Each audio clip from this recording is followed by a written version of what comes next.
Hi friends, it's Julia. Thanks for stopping by my channel today. Today I've got a layout that I'm going to create using my June 2019 Counterfeit Kit Challenge Kit. And I had started out rather than a general sketch for this. I had gone over to the RTS blog or YouTube site and had followed her 4x4 series, and this is actually layout number 3 in one of the processes in one of the 4x4 processes that she has on her channel. Excuse me. And so I have that piece of floral paper, and there's another one that's right there beside it. The tree paper was also from the pattern paper, and then it called for a half by 12 piece of pattern paper from the kit. And rather than use that, I had pulled in this, it's a leftover branding strip, I think from Close to My Heart. So as I'm going along here, I've got my pattern paper down in the background, and so, excuse me, I'm going to try and make my photo work on that 4x6 sheet of paper that has the stamped image of the flourish, kind of floral flourish. And I'm going to mat up my photo. It doesn't go right onto that mat because of the white sky background and then the white cardstock. I wanted to add a little something extra. So I added the holographic paper behind the photo, and I'm going to go in and add that pattern paper there as another layer behind the photo as well to make that holographic pop a little bit more. And I'm going to keep working at trying to get that little 4x6 piece of paper used, but in the end, it's not going to make the cut. I really wanted to use that, but I just could not make it work. Not that was pleasing to my eye. The photo itself is of my nephew and his family, his wife and child. And as I go through and I create this layout, I thought about cutting the photo down. It came in a Christmas card to me a couple of years ago, and I just haven't scrapbooked it. But then I thought, no, he lives in wide open country, and it's big sky country. It's not Montana, but it's close enough to it's Wyoming. And so you get a piece of, the hills behind him, and then you get that big sky behind him. He's a big guy anyway, but you really get a feel for the openness. If you know him, you get a feel for the openness of the background. And I just love that photo of him and his family. I took the 3x4 pocket page card that I had in this kit, and I cut a strip off of it because it said happy, happy, happy in 3 different columns in different colors. And so I went through and I cut one of the columns off and tucked it beside the photo there. And I've said it before, if I'm going to lay down a wood veneer or chipboard or whatever down on a piece of cardstock, if you can see a solid sheet of cardstock behind the image, whatever it might be, whether it's wood veneer, chipboard, or whatever, if there's an opening in it and you can see solid cardstock, I'm okay with that. What bothers me is if there's pattern paper behind that and you get gaps, you get different colored papers in the background of the opening. That it really makes me cuckoo, for lack of better words.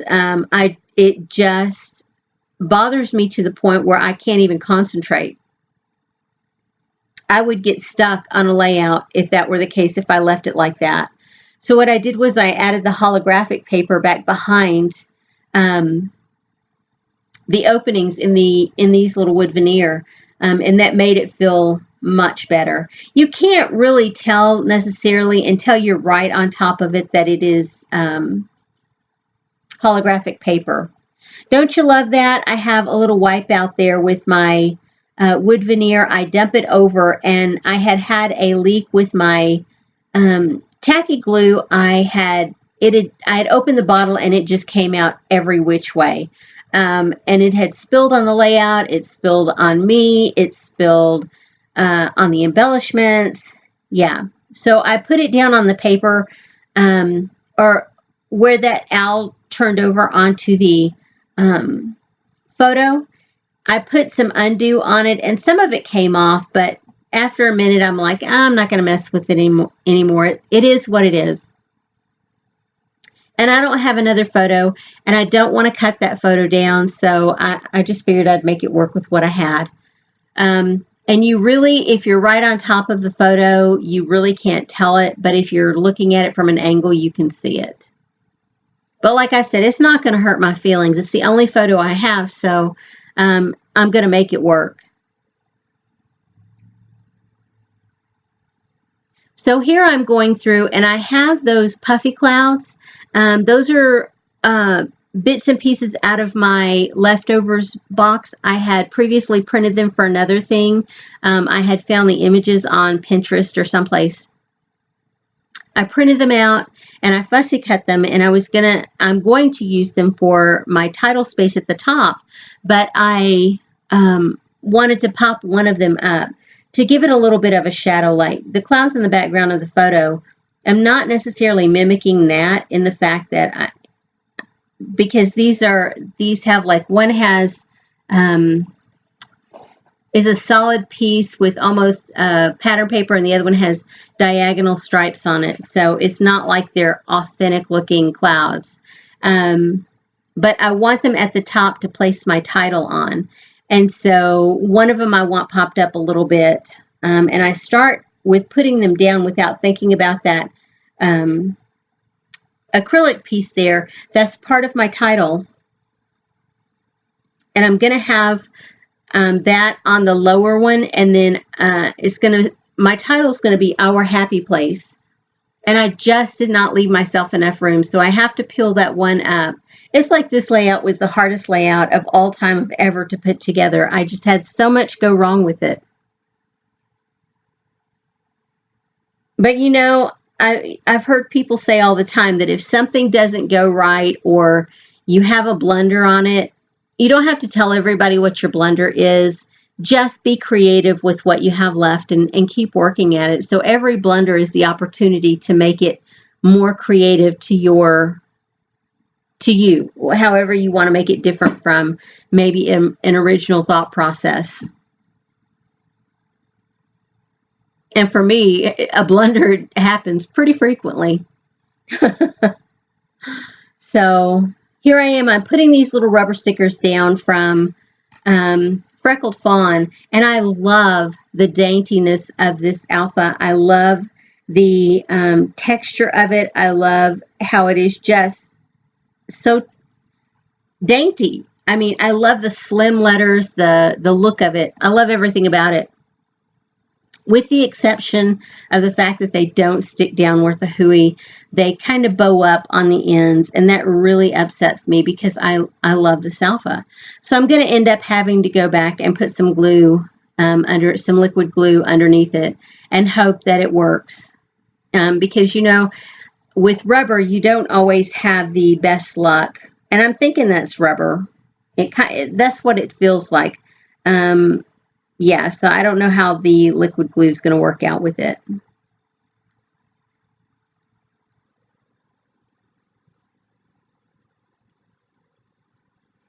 I guess it'll all work out in the end. I'm not going to be overly fussy. This will be a layout that's done and in my album by the time it's all said and done. So here I'm adding just some bits and bobs around the page. That's a bit of chipboard that I had added into my kit from Freckled Fawn. And it's one that I've pulled out from multiple layouts and haven't been able to use. And I'm finally getting to use it here. The image that I'm adding the foam stickers to at the bottom is a stamp, actually, a stamp piece that also came out of my leftover box. It is one that I had bought a stamp set. It was Richard Garay for Sizzix, and it said, "Make amazing happen," and then it had the die that went around and cut the whole sentiment out. And so that's what I did. I had created it for a different layout and didn't use it, so it went into my leftovers box. And when I was pulling this kit together, I went through that leftovers box and pulled out tons of stuff. And there, as an afterthought, I thought to myself, oh, I've got a gap there. I need to fill that gap with something. And so I added some washi tape, but in order to make it fit, because I had already glued down that wood veneer, I had to very gently go in and thread it under those legs of that deer. So that was quite a chore there. But it got down and it's straight, so I'm not complaining. And I'm just going around the layout looking where I'm going to put different things and trying things out. I've pulled out a lot of stickers and a lot of embellishments to use on this layout, but I'm not going to use every single one. And I do believe in the the triangle thing, you know, that you triangulate your different things on your layout. And so for me, I'm adding a piece of chipboard there. I have a piece of chipboard on the right side, on the left side where the arrow is. So I put one right above the owl, and I'm going to put one right over by the deer, so that I have that triangle of chipboard. And it doesn't matter that not all of them, or the one piece is an arrow. It's just the fact that it's chipboard. And for me, it has the same look, it has the same feel, even though they're not necessarily the same shape. I used another acrylic piece down there at the bottom, and it's just an arrow.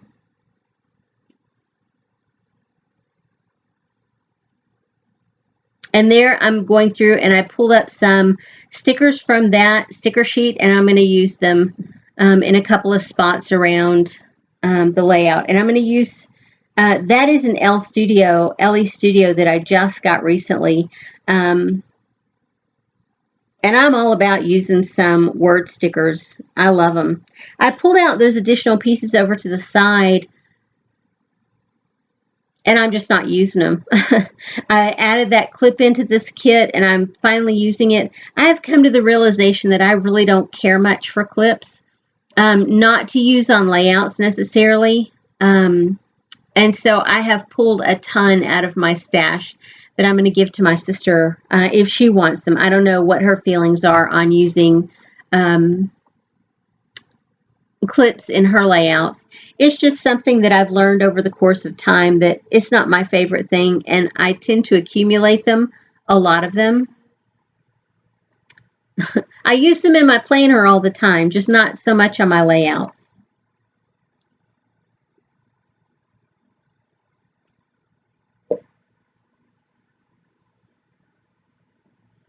And here I'm just going through, I added a couple of puffy stickers up to the top from that LE Studio. I'm going to add some label stickers. The one there on the bottom, I've put down, that's where I'll do my journaling. And that one there, I'm going to put my date on. And I just go through with Sharpie markers to put the dates on. And I've got those puffy cameras out, but I don't end up using any of them. And I pulled in all these enamel shapes, dots and different shapes, arrows and triangles. And I'm just going to start putting some of them around the layout.